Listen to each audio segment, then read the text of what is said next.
गौ माता को क्यों मिला जूठन खाने का श्राप। हिंदू धर्म में गाय को माता का दर्जा प्राप्त है और हर घर में गौ माता के लिए पहली रोटी निकाली जाती है। संसार में इनका जन्म मानव जाति के कल्याण के लिए हुआ है। पुराणों के अनुसार 33 करोड़ देवी देवता गाय के अंगों में निवास करते हैं। फिर ऐसा क्या हुआ कि माता सीता ने इन्हें श्राप दिया? तो चलिए आपको बताते हैं। मूल वाल्मीकि रामायण की कथाओं के अतिरिक्त भी कई ऐसी कथाएं हैं जो जनमानस में लोक कथाओं के रूप में प्रसिद्ध है।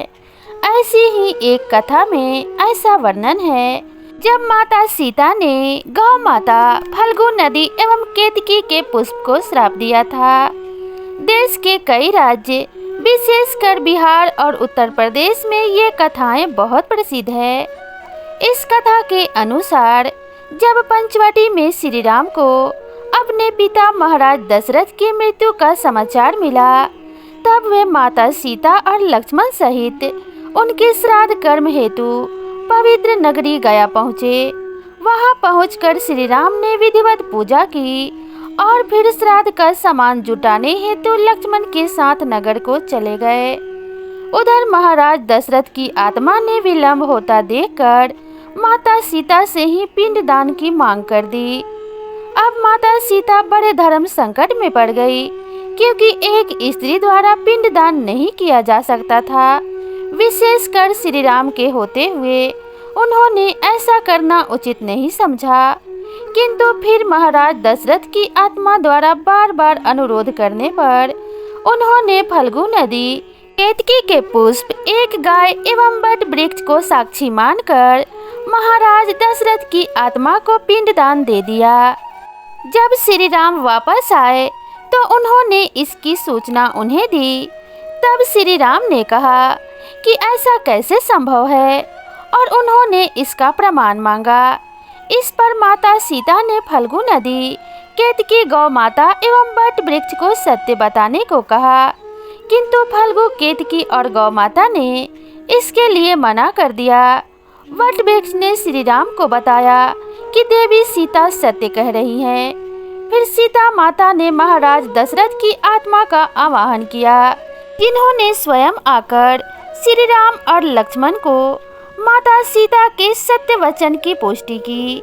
ये सुनकर श्री राम और लक्ष्मण ने उनकी प्रशंसा की, किंतु माता सीता फल्गु, केतकी एवं गौ माता के असत्य वचन से बहुत क्रोधित हुई और उन्होंने तीनों को श्राप दे दिया।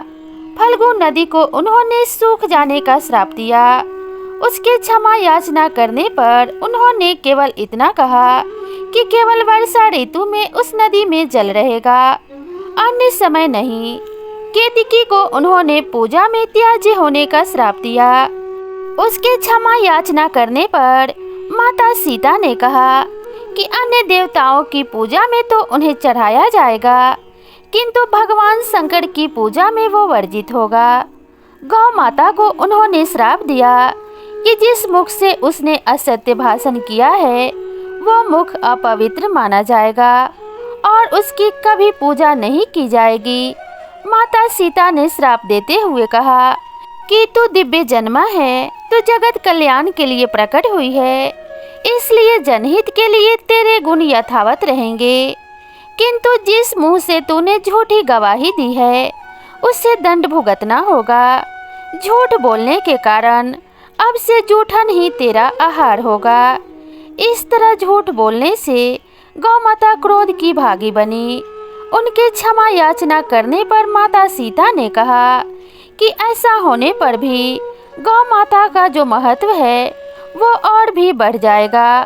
अंत में उन्होंने वट वृक्ष को ये वरदान दिया कि वो लंबी आयु तक जिएगा और सदैव पवित्र माना जाएगा।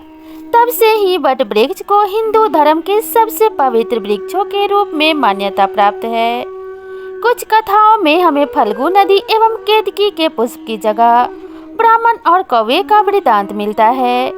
ब्राह्मण को उनके असत्य भाषण पर माता सीता द्वारा दरिद्रता का और कौवे को पिंडदान के पिंड खाने का श्राप का वर्णन आता है।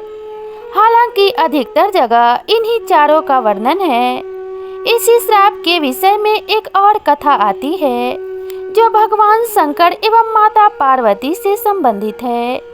एक बार जब शिव और पार्वती समुद्र के किनारे विहार करने गए तो शिव जी के मन में शरारत करने की सूझी। उन्होंने पार्वती से कहा, हे देवी, मुझे अचानक आवश्यक काम से जाना पड़ रहा है। मैं कार्य पूरा करके अभी आता हूँ, तब तक आप मेरी यहीं प्रतीक्षा करें। दरअसल शिव माता पार्वती को परेशान करना चाहते थे। शिव जी की बात मानकर देवी पार्वती अकेले ही तट पर बैठकर उनकी प्रतीक्षा करने लगी। इसी तरह शाम हो गई और उस दिन तीज की तिथि थी। जब रात तक शिव जी ना लौटे तो माता पार्वती ने तट पर ही रेत के शिवलिंग का निर्माण किया और आसपास उपलब्ध पूजन सामग्री से रात भर शिव जी का निर्जला निराहार व्रत संपूर्ण किया। शिव जी सूक्ष्म रूप में वहीं उपस्थित थे और हर गतिविधि के साक्षी थे। सुबह होने पर पार्वती ने समुद्र में रेत के शिवलिंग और पूजन सामग्री का विसर्जन कर दिया। इसके थोड़ी ही देर बाद शिव जी प्रकट हो गए और बोलने लगे कि हे देवी पार्वती, आपने कल तीज की तिथि पर मेरी पूजा नहीं की। पार्वती जी ने कहा कि मैंने पूजा की है और अभी सामग्री विसर्जित की है। शिव जी अभी भी पार्वती के साथ और ठिठोली करना चाहते थे। उन्होंने कहा कि हे पार्वती, मुझे तो पूजा का कोई चिन्ह दिखाई नहीं दे रहा है। अगर आपने पूजा की है तो मुझे प्रमाण दीजिए।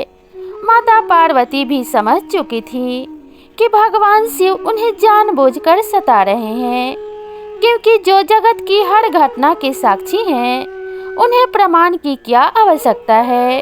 देवी पार्वती भी इस हंसी ठिठोली का भरपूर आनंद ले रही थी।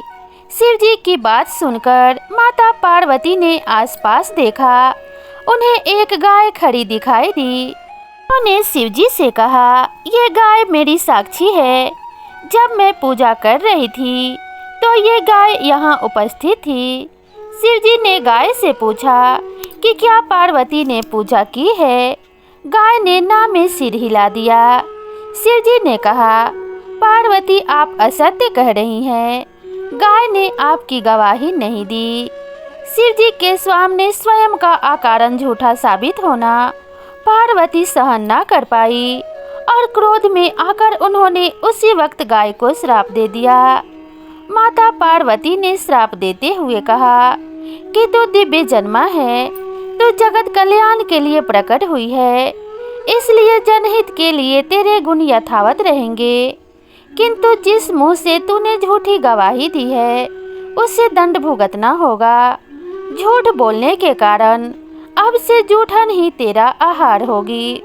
इस तरह झूठ बोलने से गौ माता क्रोध की भागी बनी और आज तक उनकी संतति अच्छा भोजन प्राप्त होने के बावजूद भी जूठन खाने के लिए बाध्य है। इस कथा के अनुसार तीज के दिन माता पार्वती ने व्रत किया था। उन्होंने वहां उपस्थित एक गौ को साक्षी मानकर एक शिवलिंग की स्थापना की और उन्हीं की पूजा की। किंतु गौ माता के असत्य भाषण से पार्वती माता अत्यंत क्रुद्ध हुई और उन्होंने गौ माता को श्राप दे दिया कि आज से उन्हें जूठन खाकर ही जीवित रहना होगा। माता पार्वती और माता सीता की ये कथा हमें शिक्षा देती है कि असत्य भाषण के कितने भयंकर परिणाम हो सकते हैं। आप में चाहे कितने ही दिव्य गुण क्यों ना हो, असत्य भाषण का दुष्परिणाम हमें उठाना ही पड़ता है। तो दोस्तों, आपको ये जानकारी और ये कहानी कैसी लगी, कृपया कमेंट करके ज़रूर बताइएगा। और अगर आप मेरे चैनल पे नए हैं तो चैनल को ज़रूर सब्सक्राइब कीजिएगा। और वीडियो अगर आपको अच्छी लगती हो तो इसे अपने फ्रेंड्स और फैमिली में भी शेयर कर दीजिएगा। तो मिलते हैं इसी तरह की नई इन्फॉर्मेशनल वीडियो के साथ। तब तक खुश रहिए, स्वस्थ रहिए, अपना और अपनों का ध्यान रखिए। नमस्कार।